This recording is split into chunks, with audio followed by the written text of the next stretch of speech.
Hello friends, welcome back to my channel. Radhe Radhe. कैसे हैं आप सब। और आज मैं जा रही हूँ उज्जैन। तो हम सारा अपना लगेज लेकर निकल चुके हैं रिक्शा में बैठकर उज्जैन के लिए। और अभी वक्त हो रहा है शाम के कुछ 5 बज रहे होंगे। तो मैं 6 बजे की हम लोगों की ट्रेन है, तो हम 1 घंटा पहले निकल चुके हैं ट्रेन में बैठने के लिए। और हमारा रिजर्वेशन भी हो चुका था, तो बस हम वहीं जा रहे थे। और आज हनी का पहला सफ़र है। जब से वो हुई है तब से उसने आज तक ट्रेन में नहीं बैठी, बस में नहीं बैठी। वो पहली बार आज ट्रेन में बैठने वाली है, तो वो भी बहुत एक्साइटेड होगी। उसको जब बैठाया जाएगा तब मालूम पड़ेगा कि उसकी खुशी।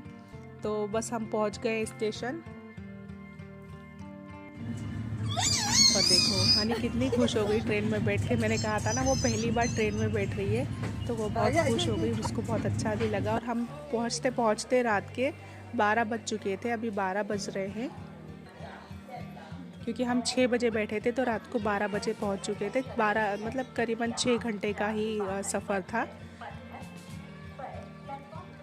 तो बहुत कम लोग जानते होंगे, हम सब उज्जैन से ही हैं। हम लोग रहते वडोदरा में है, लेकिन हम सब उज्जैन से ही है। और काफ़ी वक्त हो गया है हम सबको उज्जैन आए हुए, तो हमने सोचा चलो एक छोटा सा टूर लेकर आते हैं। और इस टाइम पे क्या है ना, यहाँ पर कार्तिक मेला लगता है। एक बहुत बड़ा मेला लगता है जो बहुत अच्छा है। हमने बचपन से वही मेला देखा है, तो बहुत अच्छा लगता है। और मैं बहुत सालों बाद वो मेला भी देखूँगी।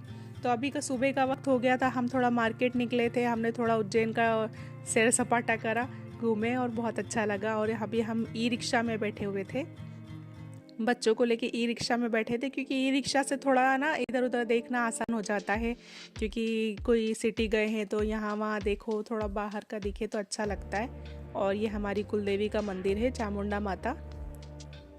ये पूरे उज्जैन में बहुत फेमस मंदिर है, चामुंडा माता चौराहा है ये।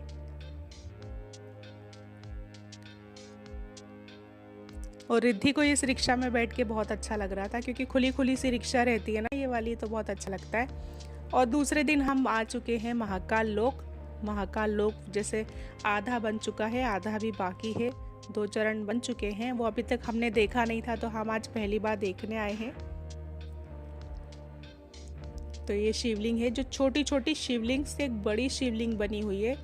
और हनी इतनी पतली है कि हर पाइप के बीच में से निकल जाती है। उसने यहाँ पर 3 से 4 बार यही चीज़ की, कहीं ना कहीं से वो निकल ही जा रही थी बार बार।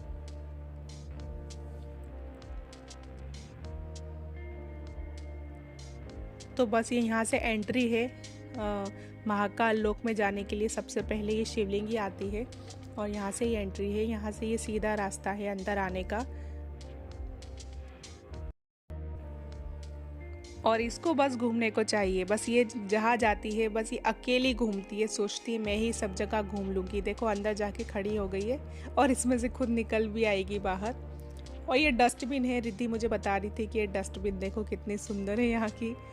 यहाँ की तो बात ही अलग है। देखो ये कितना बड़ा दरवाज़ा बनाया गया है।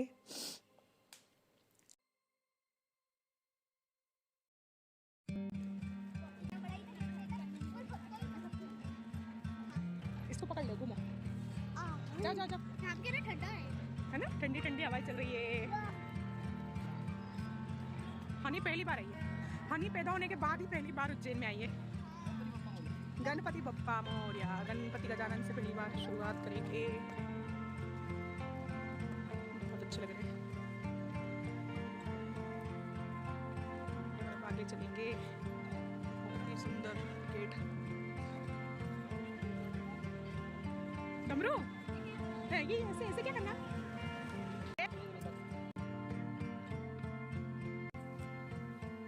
तो यहाँ से एंट्री हो चुकी है अंदर। गणपति जी से शुरुआत हो चुकी है महाकाल लोक घूमने की।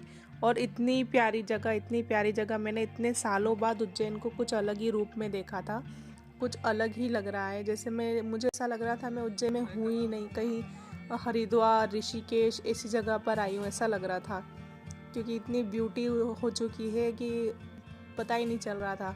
मतलब महाकाल लोक अभी तो आधा ही बना है, लेकिन इसको घूम घूम कर इंसान थक सकता है। लेकिन यहाँ की चीज़ें देखने से मन नहीं भरता, इतना प्यारा बनाया है। और अभी तो वक्त हो रहा था, करीबन 4 बज रही थी। और शाम जैसे जैसे शाम होती जाएगी, यहाँ की सुंदरता और बढ़ने लगेगी, क्योंकि लाइट्स चालू हो जाती है। तो वो लाइट्स का भी एक अलग ही इफ़ेक्ट है जो हर चीज़ को पूरा हाईलाइट करता है, वो इतना सुंदर लगता है उससे। तो हम 4 बजे से घूमते घूमते घूमते हमको शाम की 8 बज गई थी यहीं पर। और फिर भी हम पूरा नहीं घूम पाए क्योंकि थक गए थे, बच्चों को भी संभाल रहे थे, बच्चे भी परेशान हो रहे थे क्योंकि वो घूमते तो कम है लेकिन वो गोद में ज़्यादा चढ़ते हैं। और हम एक बैग भी लेकर साथ में घूम रहे थे क्योंकि इन लोगों के ठंड के स्वेटर वगैरह, टोपा टोपी सब कुछ हमें संभाल के भी निकलना था क्योंकि उज्जैन का टेम्परेचर भी बहुत कम है बड़ौदा के मुकाबले। क्योंकि बड़ौदा में यहाँ तो इतनी ठंड नहीं है, गर्मी जैसे ही लगता है, लेकिन यहाँ पर तो बहुत ठंड थी। मैं यहाँ पर दोपहर में भी स्वेटर पहन के घूम रही थी और वडोदरा में तो मैं रात में भी स्वेटर नहीं पहनती हूँ। तो यहाँ का ठंड का थोड़ा ज़्यादा है, तो फिर हम लोग सारा लगेज अपना साथ में ले लेके घूम रहे थे ठंड वाला, क्योंकि बच्चों का भी ध्यान रखना पड़ता है। और ये है सप्तऋषि की मूर्तियाँ, जो 7 ऋषि की पूरी अलग अलग लगी हुई है, बहुत सुंदर लगती है।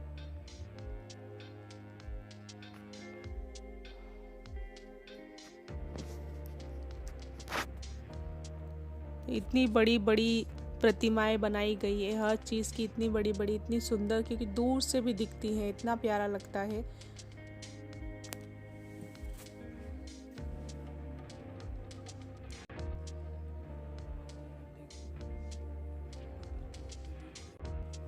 और सप्त ऋषियों की प्रतिमाओं के बीच में बड़ा सा एक स्तंभ बनाया गया है, बहुत सुंदर जगह है। और ये ज़मीन के जो पत्थर है, ये तो ऐसे लग रहे थे जैसे विदेश में लगे हुए होते हैं, वैसे ही बिल्कुल।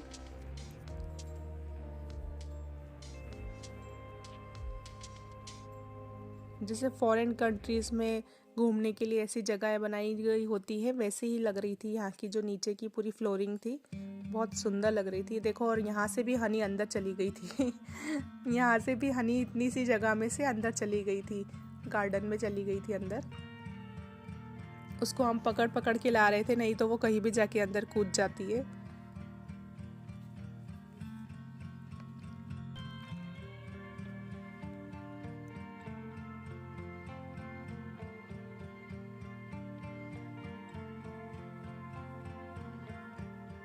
तो अब यहाँ से आगे चलते ही देखेंगे आप, शिप्रा नदी का जो किनारा है वो यहाँ तक आता है, और इसको जो जिस खूबसूरती से सजाया गया है इसका कोना, उससे बहुत सुंदर लगता है। वहाँ पर लाइट्स भी लगाई गई है, और ये जो चीज़ है ये तो मुझे बहुत अच्छी लगी, इसका आर्किटेक्चर कितना प्यारा है।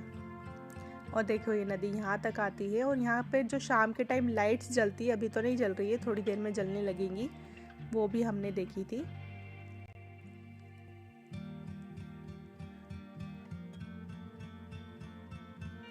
मतलब जैसे कोई घाट हो, ऐसी फीलिंग आती है यहाँ पर, जैसे कोई घाट पर बैठे हैं, घाट पर कोई मंदिर बना है।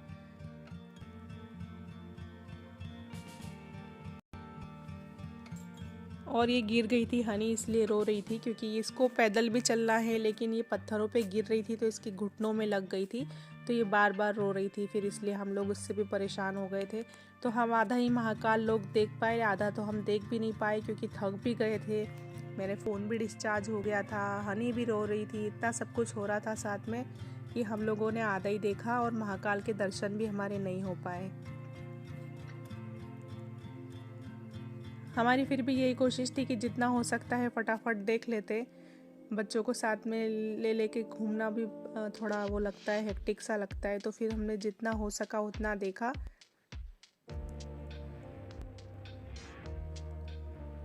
और ये है काल भैरव बाबा की ये मूर्ति बनाई है, कितनी सुंदर बनी है। क्योंकि उज्जैन के काल भैरव भी प्रसिद्ध हैं। यहाँ का जो काल भैरव मंदिर है, ये दुनिया में कहीं ऐसा मंदिर नहीं होगा।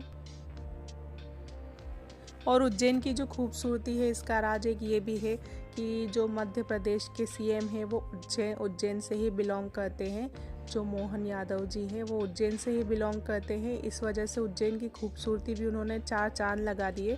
ये और अभी देखा जाए तो आधा महाकाल लोक बना है, अभी 2 चरण बाकी है, तो फिर अभी तो और बहुत कुछ बाकी है। और कुछ 2-3 सालों में यहाँ सिंहस्थ का मेला भी लगने वाला है, जो कुंभ मेला बोला जाता है, तो वो भी लगेगा। तो फिर तो पूरे उज्जैन की काया पलट ही हो जानी है, ऐसा समझिए आप। तो फिर आएंगे हम लोग सिंहस्थ के पहले पहले, तो हम लोग फिर से आएंगे 1-2 बार। तो मैंने बहुत टाइम बाद देखा है, इसलिए मैं तो बिल्कुल शॉक ही हो गई थी कि अरे इतना अच्छा, इतना सुंदर। और मैं जो चीज़ें जहाँ मैं घूमती थी, जहाँ मैं निकलती थी, वो मैं रास्ते ही भूल गई, क्योंकि सब कुछ बदल चुका है। मतलब रास्ते बदल चुके हैं, रोड चौड़े हो चुके हैं, थोड़ी गलियाँ अलग बन चुकी है। तो फिर मैं बहुत अच्छा लग रहा था यहाँ पर आके अब।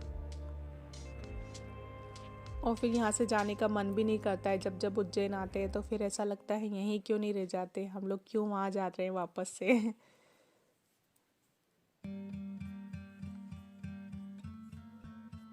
तो मैं जितना वीडियो बना पाई उतना मैंने बनाया। पूरा तो मैं घूमी भी नहीं और पूरा मैंने बनाया भी नहीं, और मैं महाकाल के दर्शन भी नहीं कर पाई। ये सबसे बड़ा मुझे दुख रहेगा कि मैं दर्शन नहीं कर पाई, क्योंकि बच्चों की वजह से नहीं कर पाए। वो बहुत परेशान कर रहे थे और थक भी गए थे हम लोग।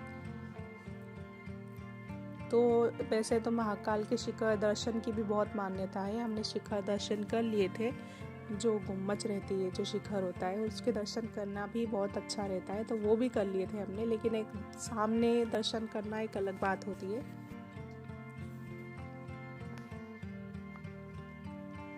तो आपको अभी बैक टू बैक उज्जैन के व्लॉग ही मिलेंगे, क्योंकि बहुत सारे व्लॉग मैंने बनाए हैं। और बना तो मैं ज़्यादा नहीं पाई, पर जितने मैंने कोशिश किया है कि जो जो मैं बना पाई हूँ मैं उन सबको ऐड करके आपको बता सकूँ। बाय, चलो।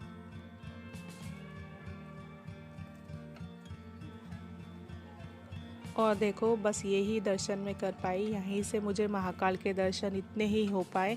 शायद मेरी किस्मत में नहीं थे अभी दर्शन होना। तो शाम का वक्त हो गया है, करीबन 7 बज रहे हैं, और ये सारी लाइट्स चालू हो गई है। अंधेरा तो अभी नहीं हुआ था, लेकिन लाइट्स चालू हो गई है, तो वो कितना अच्छा लग रहा है। देखो, ज़मीन पर लाइट्स लगी है। ये मैंने पहली बार देखा, इतनी प्यारी प्यारी लाइट्स ज़मीन पर लगी हुई है। तो हम लोग टच कर करके देख रहे थे कि ये कैसे है। तो बच्चे तो बैठ गए थे लाइट के आसपास। रिद्धि को लग रहा था इसमें हाथ भी सेक सकते हैं, तो वो हाथ सेक रही थी। और देखो, ये घाट के पास भी लाइट्स चालू हो गई है, तो कलरफुल लाइट बहुत सुंदर लग रही थी। और जैसे जैसे शाम हो रही थी, ठंड भी बढ़ती जा रही थी, तो हम लोग ज़्यादा फिर नहीं घूम पाए, और आधा ही हम लोग घूमे। और फिर हमें कहीं जाना भी था, तो उस वजह से हमने आधा ही देखा। तो पहले महाकाल में ऐसा होता था, जब हम छोटे थे, महाकाल हो, मंगलनाथ हो, काल भैरव हो, या कोई भी यहाँ का मंदिर हो, हम सीधे जाते थे और दर्शन करने लगते थे। कोई लाइन नहीं रहती थी, कोई भीड़ नहीं रहती थी। लेकिन जब से ये सब बना है और डेवलपमेंट हुआ है, उज्जैन का डेवलपमेंट हुआ है, तब से कुछ अलग ही नियम हो गए हैं यहाँ के, कि लाइन में लगना होता है, पास लग लेना होता है। यहाँ से मैं फिर हम मंगलनाथ भी गए थे दूसरे दिन, तो वहाँ भी हमें 1 घंटा करीबन लाइन में लगना पड़ा, क्योंकि भीड़ इतनी ज़्यादा हो रही है। पहले जब हम छोटे थे तब इतनी भीड़ कहीं भी नहीं हुआ करती थी। हम महाकाल को डायरेक्ट छू के दर्शन करके आते थे। और आज ये है कि हम गर्भगृह में भी खड़े नहीं हो सकते, इतनी भीड़ होती है वहाँ पर। और आज नियम भी बहुत हो चुके हैं कि मोबाइल नहीं लेकर जाना, कुछ लेकर नहीं जाना, और दूर से दर्शन करना और जल्दी निकल जाना, वीआईपी पास लेकर जाना। तो अब ये नियम बन चुके हैं, लेकिन बचपन में हम लोग भगवान को बिल्कुल छू कर दर्शन कर सकते थे। कोई नियम नहीं था इतना ज़्यादा, क्योंकि पब्लिक बहुत कम आती थी उस टाइम। उज्जैन में पब्लिक इतनी नहीं आती थी।